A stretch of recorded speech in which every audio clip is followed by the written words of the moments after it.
தமிழகம் முழுவதும் பருவநிலை மாற்றம் காரணமாக தொடர்ந்து 4 நாட்களுக்கு மழை பெய்யும் என வானிலை மையம் அறிவித்திருந்த நிலையில் மேற்கு தொடர்ச்சி மலையை ஒட்டிய பகுதிகளில் மிக கனமழை பெய்யும் என்றும் அறிவித்திருந்தது. இந்த நிலையில் நேற்று கொடைக்கானலில் சாரலுடன் தொடங்கிய மழை தற்போது வரை மிக கனமழையாக பெய்து வருகிறது. இதன் காரணமாக சிறு குறு வியாபாரிகள் முதல் சிறு குறு கடைகளுக்கு வேலைக்கு செல்லும் பணியாட்கள் வரை கடுமையான பாதிப்புக்குள்ளாகினர்.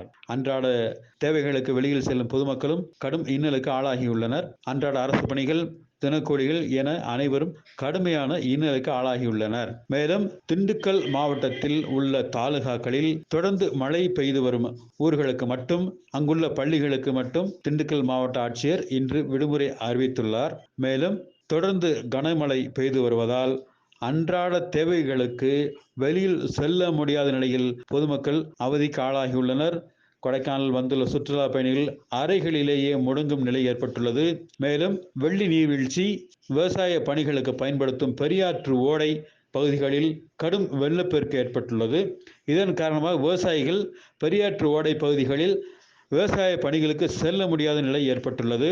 நட்சத்திர ஏரி வெறிச்சோடி காணப்படுகிறது.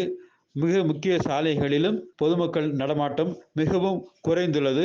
தொடர்ந்து தற்போது வரை மழை தொடர்ந்து வருவதால் கொடைக்கானல் பொதுமக்களின் அன்றாட இயல்பு வாழ்க்கை கடுமையான பாதிப்புக்கு உள்ளாகியுள்ளது.